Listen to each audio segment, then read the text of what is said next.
Years of Hope, Years of Courage is the theme for the Rose Parade Float planned for January 1st, 2020, which is coming right up, to kick off a year of celebrations for this landmark anniversary. Nan Johnson is the founding member, president of the Friends of Women's Rights National Historic Park. Nan was an adjunct professor of political science at the University of Rochester, initiating courses in women's in politics and women's in the law. She also served as special assistant to the dean and founding director of the Susan B. Anthony Center. As a member of the Monroe legislature for 20 years, Nan served as a majority leader, chair of human resources, and chair 75 celebration of the 75th anniversary of the women's suffrage movement. She served on the board of the Landmark Society, the Rochester Preservation Board, as president of the Rochester branch of the American Association of University Women. Enough. So without further ado, I want to introduce Nan, who's going to give us our keynote presentation on Pasadena Celebrates 2020.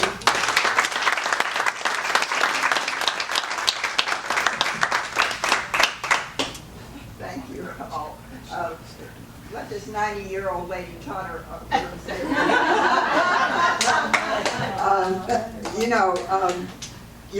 all of what you've been saying, and you, particularly in all of you, is music to my ears, because as you might, you're looking at a politician and you're a raging feminist. I know I can play the other part, very well, but that's what you're looking at right here.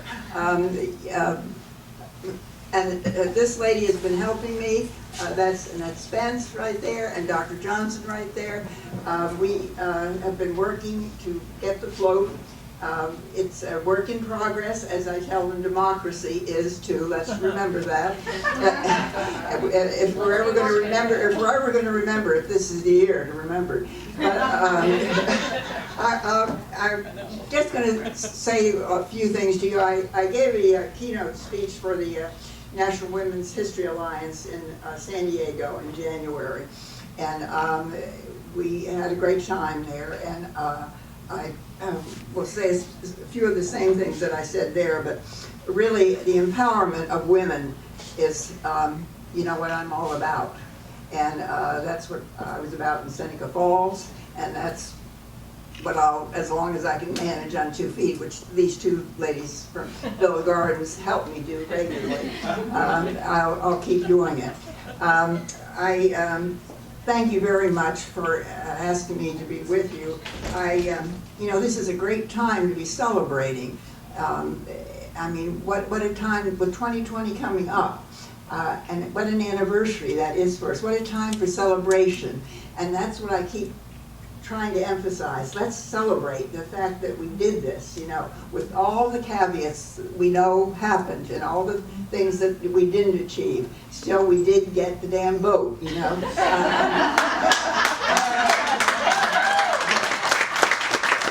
if you didn't have that, just think about it, If you didn't have the vote, we'd still be struggling a lot more for any of these other things that we got going if we didn't have that vote. So this is a moment in history, an opportunity for women to show the stuff we're made of, our strength, our vitality, our dedication to the precepts of liberty and justice upon which our nation was founded, if they remember that sometimes. Our ability to combine those values of understanding and compassion. And I was thinking, that's what women do when they come to groups. They bring one another together. I don't want to use what become a cliche, the sisterhood, but women do feel that from one another. And you really can empower. I'm working with a group here that I got in touch with called the Adelante Alliance, which works with young women also. And it's inspiring to be around them. They start with fifth graders going. And everybody said, you need some help. And I agreed. And so they sent me a wonderful young woman to help me just with getting things out, raising money for the float, for one thing. And they're a wonderful group. And as there's so many groups that have been here and responded to me in such an amazing way. So I want to tell you about one of my very favorite quotes from Elizabeth Cady Stanton, who was the most important and radical, don't forget radical, she wrote the Bible, radical theorist of the women's movement. She spoke to a gathering of International Council of Women. She was 72 years old at the time. And it was 40 years after Seneca Falls Convention, and she presented a document which still resonates, and this is one of my favorite documents in the world. It's called the Declaration of Sentiments, and it starts out based on the Declaration of Independence. In the famous second narrative, Stanton wrote, "We hold these truths to be self-evident that all men and women are created equal." And that's what the Declaration of Sentiments says, and it's a wonderful document, and we're going to have it displayed somewhere on that float, I can assure you. And Stanton went on to say, thus far, and this is another favorite of mine, I'll bore you with all of these, but thus far women have been the mere echoes of man. Our laws, constitutions, our creeds and codes, the customs of social life are all masculine. The true woman is yet a dream of the future, and you all are that future, and you're fulfilling that dream for my generation. I'll get real emotional for you.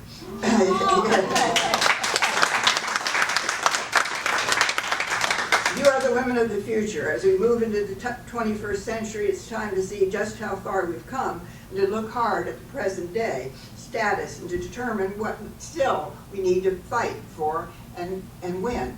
And the 1st of January is just a kickoff for us. The idea is that I can now talk about our image too now, because it's been approved. Our image on the float is going to be a Statue of Liberty, and she's reaching out to women all over the world. And you know, I mean, that's a wonderful symbol, and we're delighted that we were able to get it. And she'll reach out to women, as I say, all over the world, because I'm sure you all look at the newspapers and or hear the news and whatever, you know, women all over the world are reaching out. They're saying, okay, it's time that I had a voice in what's happening in this country of mine. And, you know, it's time for women to really speak up.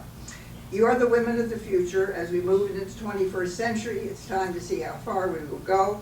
Show the world that we celebrate 2020 and that the United States of America is not mired in the status quo, and we will not go backwards. Think about that one. And we value and can learn from our past. We are confident of our ability to provide leaders like all of you in the future. We are here today, and you, especially women of the future, are marching on. And you do some of that in the parade, and you're doing it all over the country, and that's really so empowering to everybody, which is what you were saying. Let me tell you about one way the women of California are celebrating. I've told you that already. I got here from Rochester almost 2 years ago, and after I'd been here for a few weeks, it dawned on me what 2020 would be. It would be the time we could celebrate. I thought, oh my God, we really need to be celebrating. And I didn't know many people here, so I reached out to the few people I did know, like these good women, and eventually these good women over here. And I said, you know, help me, we need to do something. And you savvy California women, a couple of you immediately thought the float. And I thought, oh yes, you know, the float. I, coming from the benighted East Coast, didn't know, I knew there was a, I knew there was a tournament, of course, and all that, but I didn't, the impact didn't come to me till you all said that. And then I thought, God, of course, we're going to have a float for the whole world to see. And it's, the thing is, they're going to be celebrating all over the country, and you've seen the pictures of them marching everywhere, and they'll be marching, it has, of course, a special place for me in Seneca Falls. But this is the only one that is seen around the world, all over. And that's the thing, you can speak to the whole world on January 1st and say, this is what we've been able to do in this country, and we are reaching out to you women all over the world to say this can happen, and we will have your backs. You know, yes. Women will not be divided, and there's so.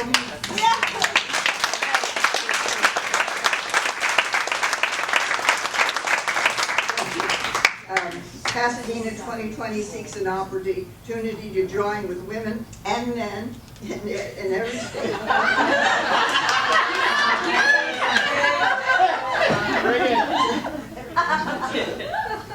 Look, you know, well.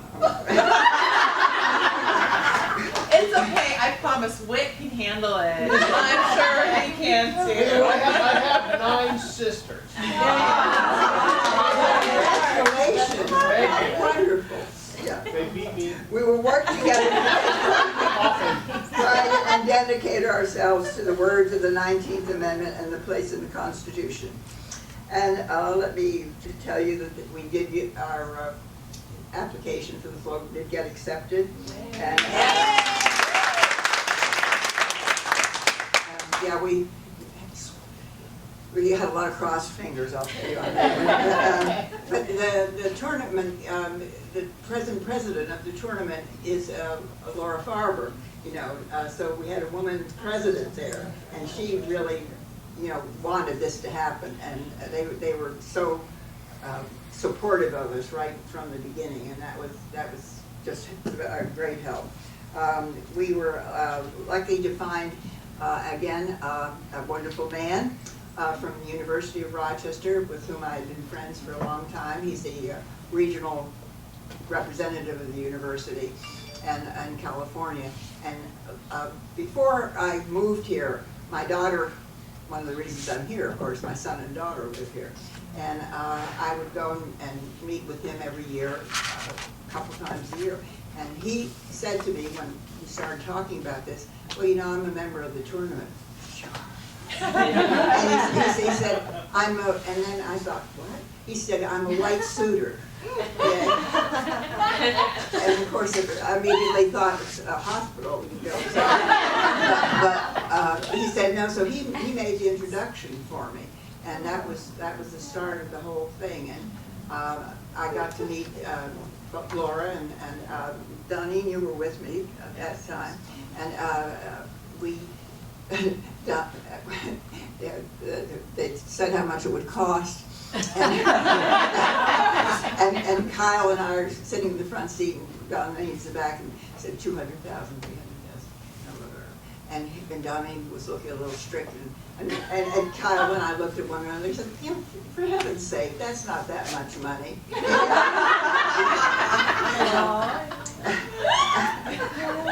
And it isn't.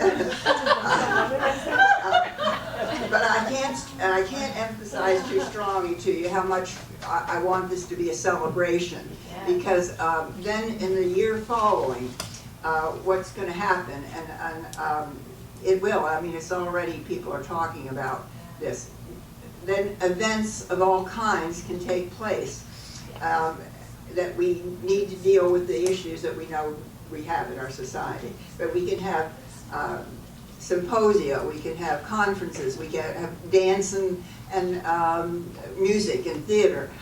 When I was chairing the celebration of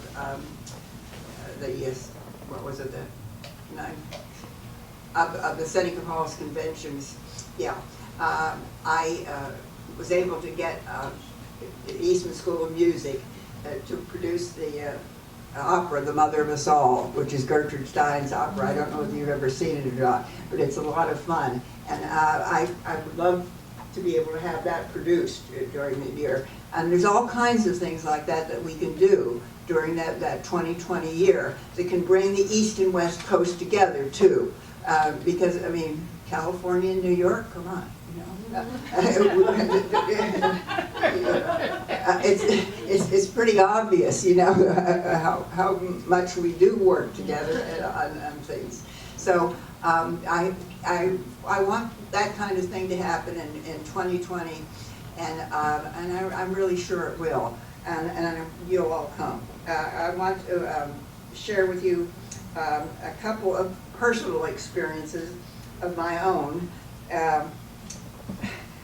They'll maybe explain to you a little bit why I'm the way I am. In 1955, I moved to Rochester and did graduate work there and married there. I always said that I grew up in Rochester because in so many ways that's what happens. Part of growing up was learning about the history and legacy of the struggle to gain suffrage for women. It was not, drives me crazy when they say women were given the vote. No, they were not given the vote. They fought tooth and nail. My maiden name, you'll love this, was Heffelfinger.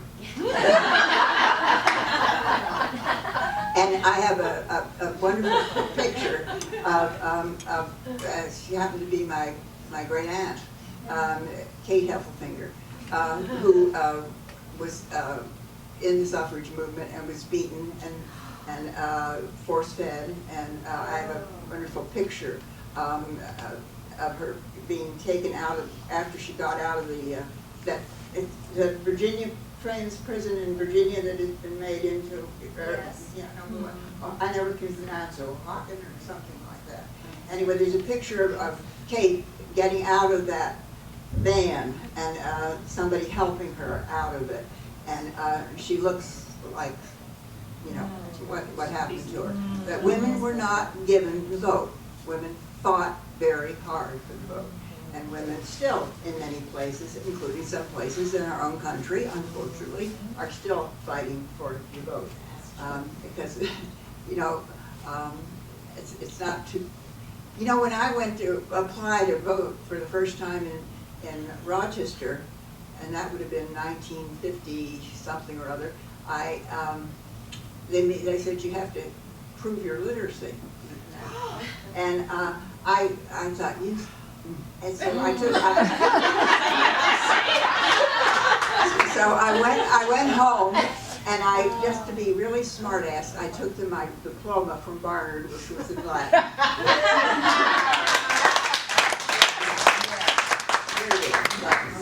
You read it if you care. So I got to Rochester, and I never knew this real story of what happened there.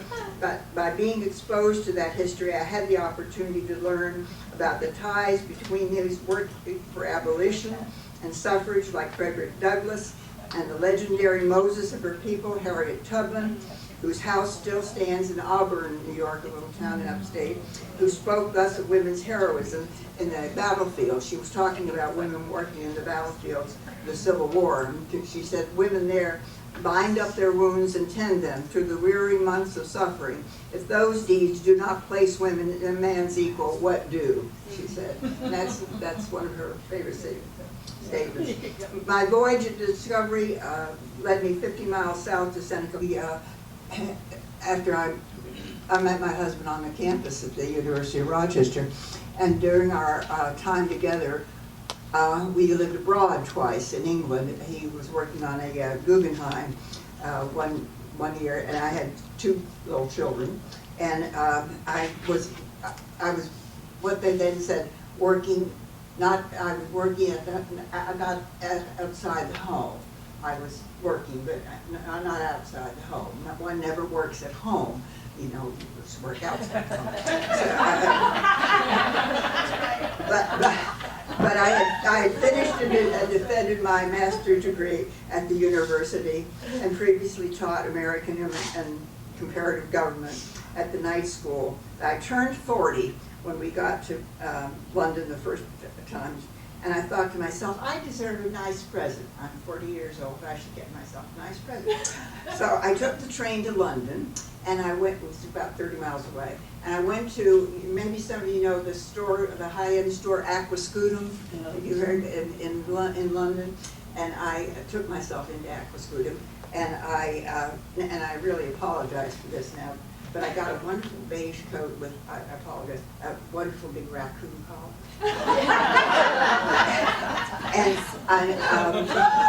England at that time had one of the early credit cards, the Barclay card, which was one of the first, and I had a Barclay card with me. So I handed it to the gentleman for this, and he went out and came back in a little while, and he said, in that wonderful way, polite way that only the British can do, he said,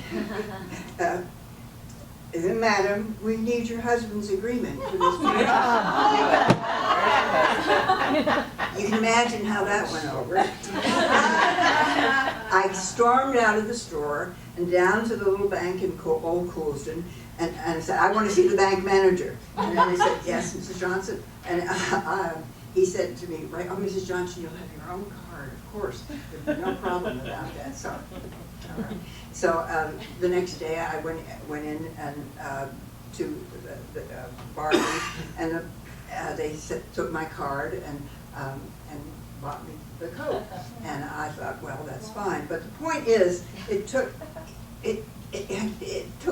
court action to actually get women their own credit. We didn't have credit of our own. It was your husband's credit. Why they accepted my card was because I had his credit card. It wasn't my own credit. We had to get court action and legislation in order for women to be able to build their own credit. I mean, it wasn't something that was just given to us. I did not have one. It wasn't until 1984, we're teaching women in the law at the University of Rochester. I taught the case Frontiero versus Richardson in 1973 case. Those of you who are groupies for Ruth Bader Ginsburg know that she was the attorney on that case.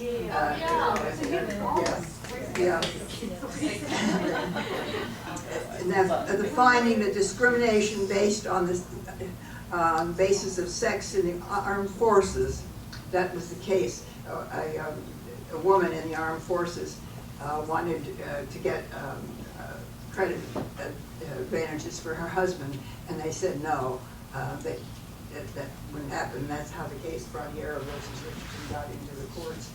And that for the sole purpose of achieving administrative convenience. But the court declined to grant such discrimination protection under strict scrutiny. I don't want to get too legalistic for you, but the strict scrutiny standard used in race, alienage, and national origin cases did not find sex as a suspect classification like race.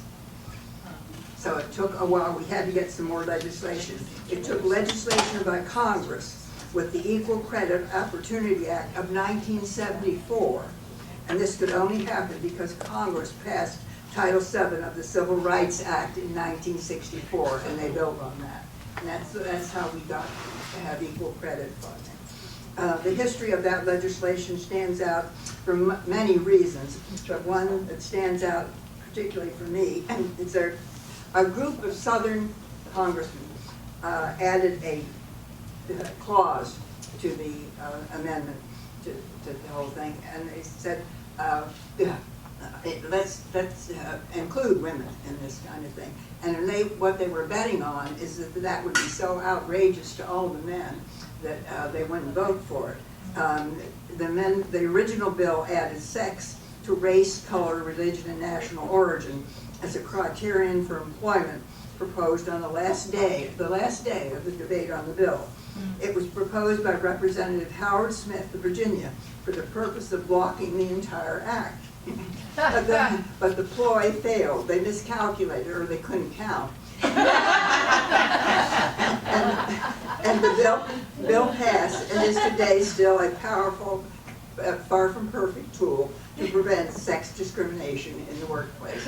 And I can tell you, as when I was majority leader in the legislature, counting is very important if you go into politics. You need to be able, and then you think you have the vote, and then you hear them going down behind you. What? Right, Fred, what are you doing? So if you go into politics, do be able to count. My other example concerns the fact that it took 72 years for women to finally win the right to vote in 1920 with the passage of the 19th Amendment. And it is still a work in progress. In my Women in the Law course, yes, in my Women in the Law course, we were discussing the case of the United States of America versus Susan B. Anthony. She actually voted and was arrested for it, and they were sent her to jail. But she had a judge and a lawyer from the city of Rochester, from a very old family, who couldn't stand to think of her going to jail, and so he paid it. And she never quite forgave him for it, because she was ready to make a big thing of this. I'll be glad to give you the particulars on that, but when I was teaching women in the law, one day one of my female students, it was a very diverse class of students, men and women, she raised her hand, and I called on her, and she said, incredulously, "You mean she really couldn't vote, Professor Johnson?" I said, "She really couldn't vote." Now let's think about what that meant, if she really couldn't vote. And it was a very interesting teaching moment for me and for all of us in the class. The class went on to discuss that women, in at least a dozen states, had argued that the 14th Amendment, passed in 1866, ratified in 1866, because it stated in Section 1, all persons born or naturalized in the United States are citizens of the United States, gave women the vote. But Section 2, and this was the first time in the word, Section 2 inserted the word male, adding the representatives of the states be appointed in some cases of crime to be denied to any male inhabitant of the state being 21 years. So what they're doing is changing the law, really, and putting male into the Constitution for the first time. And then it went back and said, okay, that means that women aren't included. If it puts male in there, then it means women aren't included.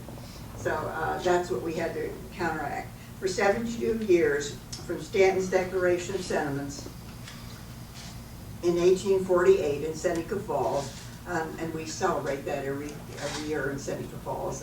It's a great celebration. Women were denied the vote and fought and argued, compromised, marched, were beaten, force-fed, and won that vote. Winning the vote did not solve all the problems. Women were forced to gain equal rights, including equal education in the professions, and we all know about that. Did you know that it wasn't until 1975 that the American Bar Association accepted women as members? Wow.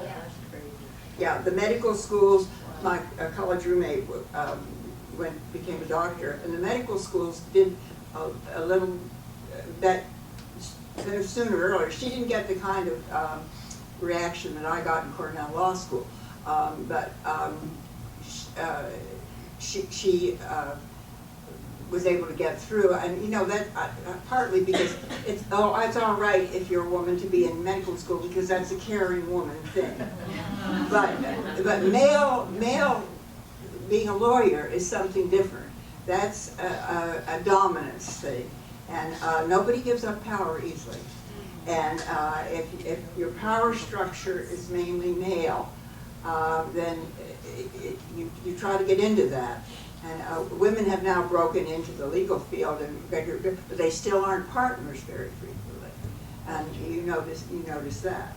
And they are, what's the Fortune 500? How many women? Not that many yet. So what you all are doing is very, very empowering. I think I'm just very, very impressed by it. If you want to ask me anything more about this, gone on too long. No, you haven't. Yeah. I do want to say in regard to women in the law too, 10 years after that, my good friend who was a judge in Rochester, Betty Pine, was in Harvard Law School. I went to Cornell in 1952, when really it was odd for a woman. Yes, they told me that. But Betty was in Harvard Law School in 1962, 10 years later. And the dean of the law school was still having women-only dinners, and then he would tell them how fortunate they were to be there because they were taking a man's place. We are making progress, and we are confident of the future, and failure is impossible, which is Susan B. Anthony's. We're going to put that on the float too. We're going to celebrate together, and we're going to march and move forward together, and we hope you all will join us. And I'll be happy to answer any questions and whatever. And I live at the Villa Gardens, and you can get in touch with me. I have a. Do I have? No, I don't. I don't do Facebook or.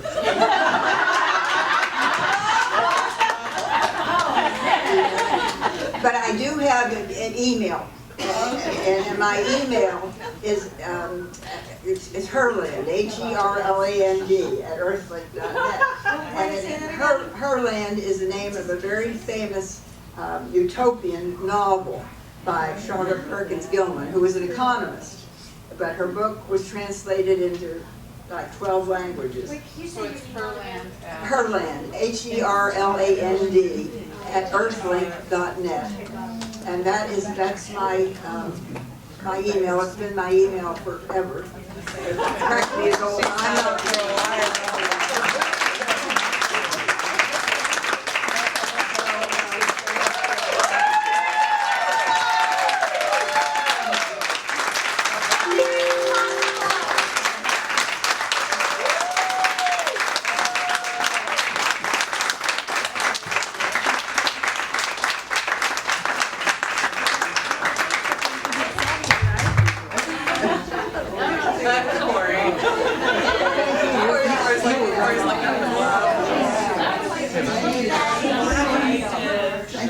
When I met Nan, Doneen is going to tell you more about this, but when I met Nan and we talked about Pasadena Celebrates 2020, after the end of the meeting I said, "You are my role model. You are my inspired me." So I want to introduce you to Doneen Lawrence. She is our sponsor for the event tonight. She's the managing. No. She's the managing director of Villa Gardens. It's a retirement community here in Pasadena, and she's been the managing director for the past 7 years. She has made Pasadena her new home, and she's fallen in love with the Rose Parade. And as her side job, she's become part of the executive team of Pasadena Celebrates 2020, and is part of the fundraising team. And I wanted to have her tell you a little bit more about how you can get involved with this, which we think is a very, very important, very significant thing for people, for women around the world, not only for the right to vote, but for struggling to get equal rights. So, take it away, Doneen. How do you follow Nan Johnson? I know. Yeah. Nan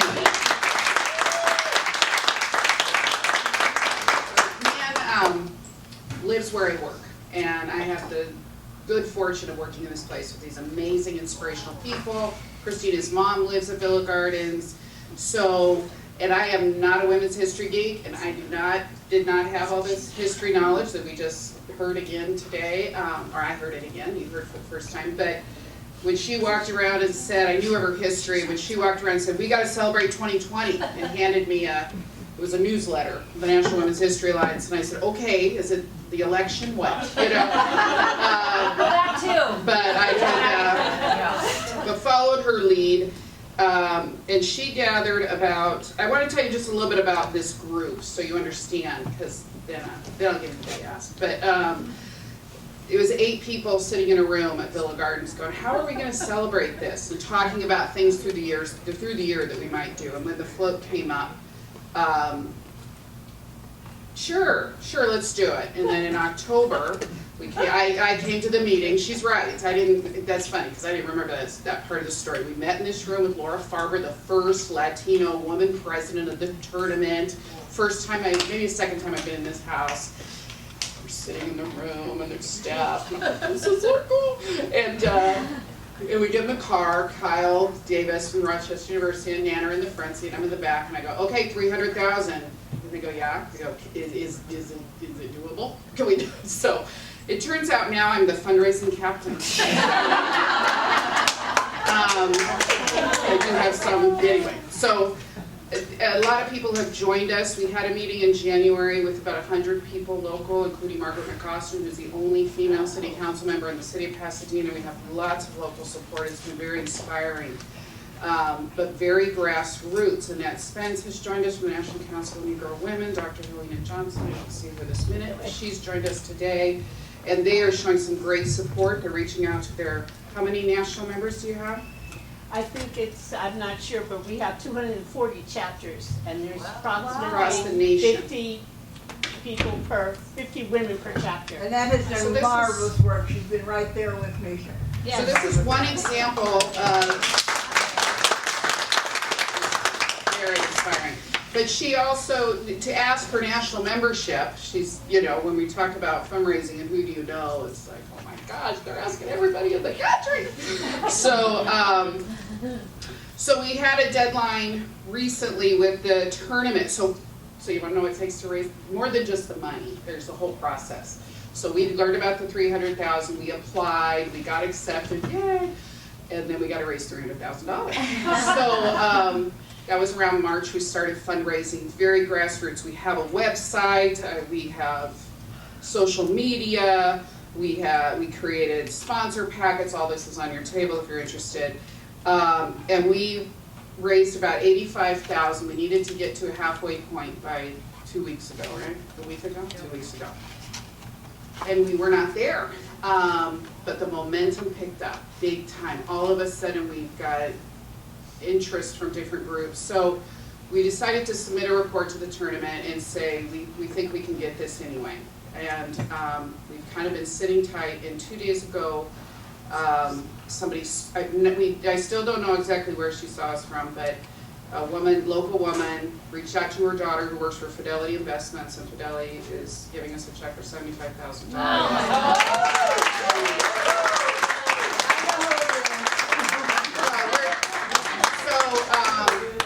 So every donation up to now, the biggest one was $15,000. There was one. A couple $10,000 donations, and then everything else was $500, $1,000, $10, anything. So I love this is a grassroots group. I love that many people can be involved. We're looking at doing a vial program where you can give $20.20 to put your name on a flower that goes on the float. When can we sign up for And that? also, I'll tell you. But and then another idea, there's a picture in here, I don't know who's got the PowerPoint, but there's a picture of suffrage women walking in a parade. A lot of the suffrage movement was parades and marches. And they, so one concept that we really want to do is to have maybe 100, maybe not, women behind the float in white. See, I didn't know any of this. I didn't know women were white. I didn't know the color on your tables, purple and yellows. Purple and yellow sashes, the suffrage movement is all about that. So I share that with you because I'm totally sold on this. But, so we might have people walking behind the float, and that'll be a fundraising opportunity. $1,000 you can have yourself or somebody walk behind the float. So we can't do that until we get the designer. We're not supposed to tell you what the design is, but we went ahead anyway because we're going to sign with the designer next week, and then we'll be able to promote the image. So we're doing it in phases. We have to do, follow the tournament's lead, but we have all this momentum and all these great ideas. So the vial program and we call them outwalkers, aren't on the website yet, but they will be as soon as we can, and we'll launch the image of the design as soon as we can.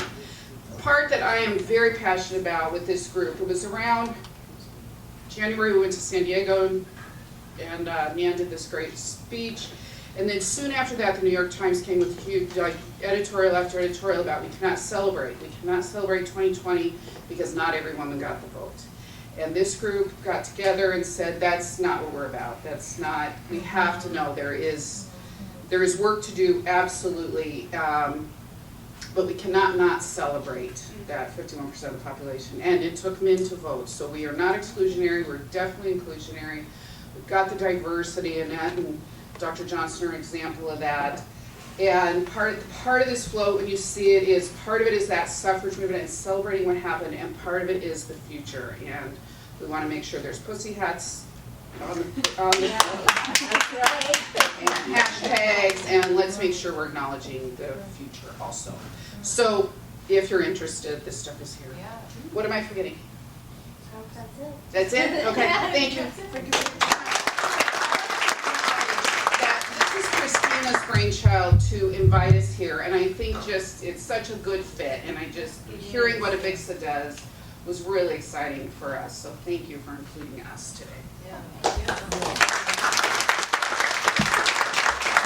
I'm so excited that we're able to bring AWC Women's Council together with Pasadena Celebrates 2020.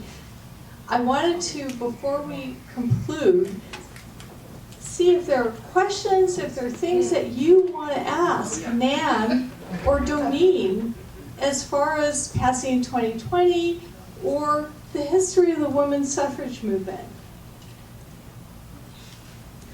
I need about 20 hours with Nate. That's $5,000.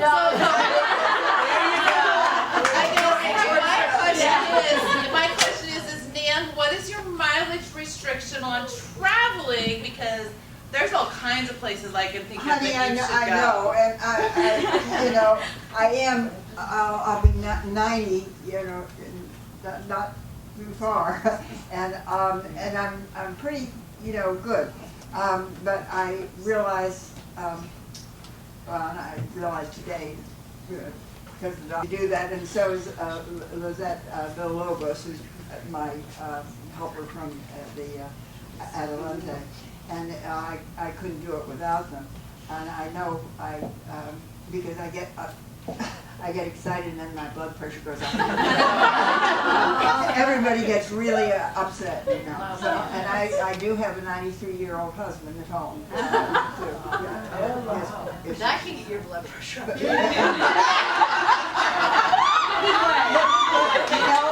And I'll tell you, I mean, this was a Southern gentleman, and he married me, and we've been married 63 years. And he was willing to put up with having my picture in the paper all the time, and, you know, which it's not easy for everybody. It wasn't easy for me, I'll tell you. But so I get him good. I have a son that I think walks on water, and a son-in-law that I feel that way about, and of course, a marvelous daughter. So then I want to ask you, is it the largest demographic that doesn't vote women aged like 18 to 24 or something like that? What are the stats of that? The non-voting groups are particularly young people, yes, and young women and men, and we really do need to work on that, and that's why I'm so high on the Adelante too.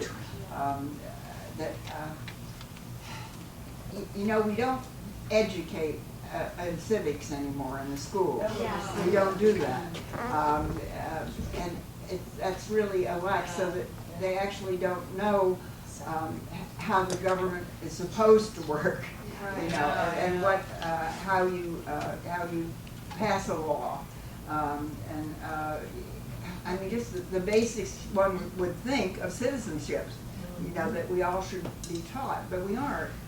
And you know who really, I happened to be on a cruise actually with Sandra Day O'Connor.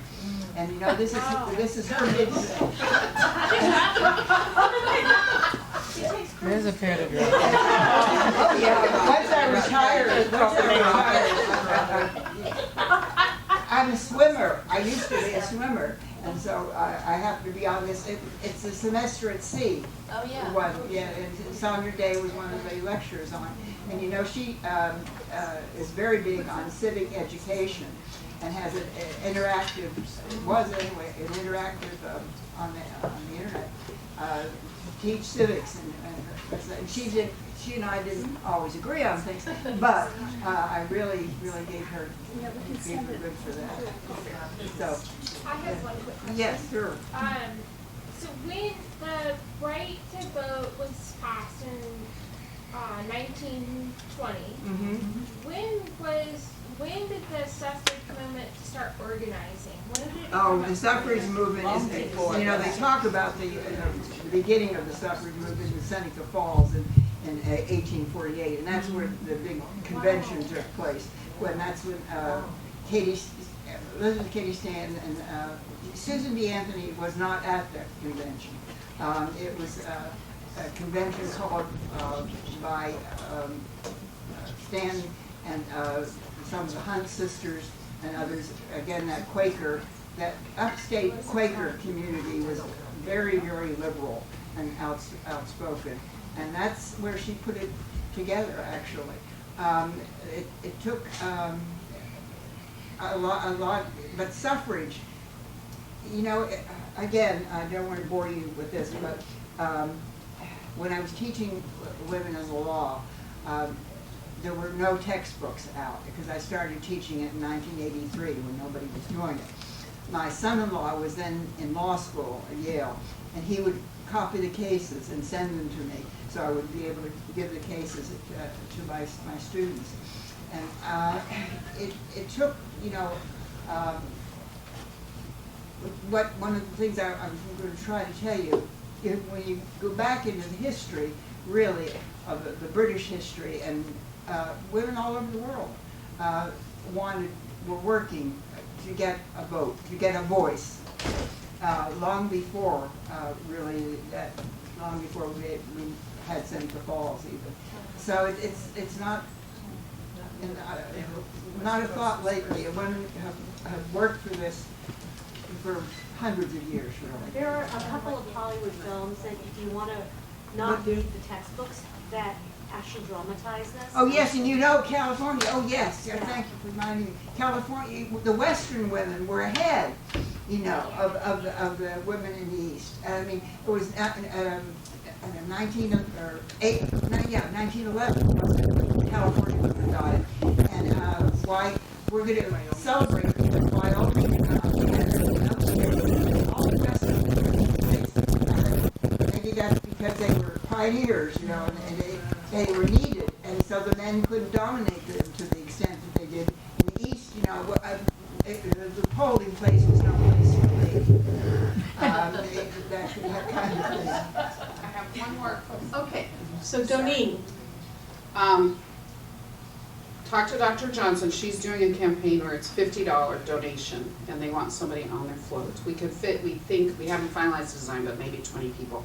But my team would hurt me if I didn't mention, because you are all such capable business women, that at this point now we need more volunteers. We need team leaders. Oh, we Take really your do. executive People. skills. We need a publicity chair. Look at this. This is our story right here. We need somebody to help us get her story out to the national and local outlets. This is too important to not have the publicity behind us. We could have a float down the street on the 1st, but I just think that's the really missing piece on our team right now. We do have social media, but we don't have those masters of social media that I know you all can provide. And other volunteer recruitment, volunteer, you know, I've already eyeballed Elizabeth. Good. So it's not, I mean, yes, we need money, but we need people, and we need more people who are going to take teams on themselves to support and keep. It's a big thing. So thank you. I just want to finish answering your question. So when you're the book that I used particularly when I was teaching women the law had excerpts. It was a woman came out with this when nobody else was writing. And she came out with a wonderful book which had excerpts, and it would have excerpts from the British law, which said when if a woman didn't get married, she had some rights, but once she was married, she had no rights at all. I mean, she had no rights to her children.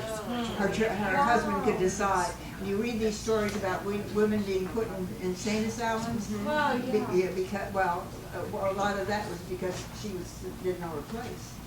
That kind of thing. So I mean, there's a long history on that, and it really is fascinating stuff.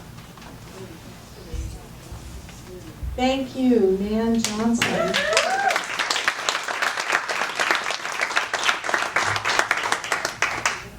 I want to thank everyone for joining us for this incredible celebration and our inaugural event for the Los Angeles group.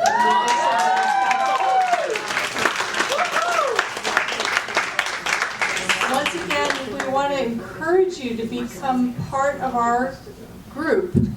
And once again, we are going to be having our planning lunch in a week from now. So if you are interested, and even if you can't make our planning lunch next week, but you're really interested in getting involved, please let us know, because we need your help. And to conclude this, we want to have a raffle. Oh, I'm sorry, Susan reminded me. She's going to tell you about social media. Real quick, I see everybody has a phone in here and everybody's taking a picture, so that you take a picture of this slide because you've taken about 50 shots of Nan. We need to promote her, okay? So please follow Women of AWC, on Twitter, LinkedIn, Facebook. And don't forget Instagram, because we just started. Yep, and don't forget Instagram. And LinkedIn, they actually have their own page, and so you guys can connect with other people in other cities also. But this is a great way for when you hashtag it, you can also promote Pasadena 2020. It's much more photogenic than I am, really. So I'll put a challenge out there. Maybe part of our planning committee will be, how can we support the Pasadena Celebrates 2020 for this upcoming Rose Parade? Yep. So thank you. We're gonna have a little raffle here. Last call. Anybody want to put their card Anyone in? who hasn't put their business Last card call. in, please put your business card. Did you get your card in? Everybody get their card in?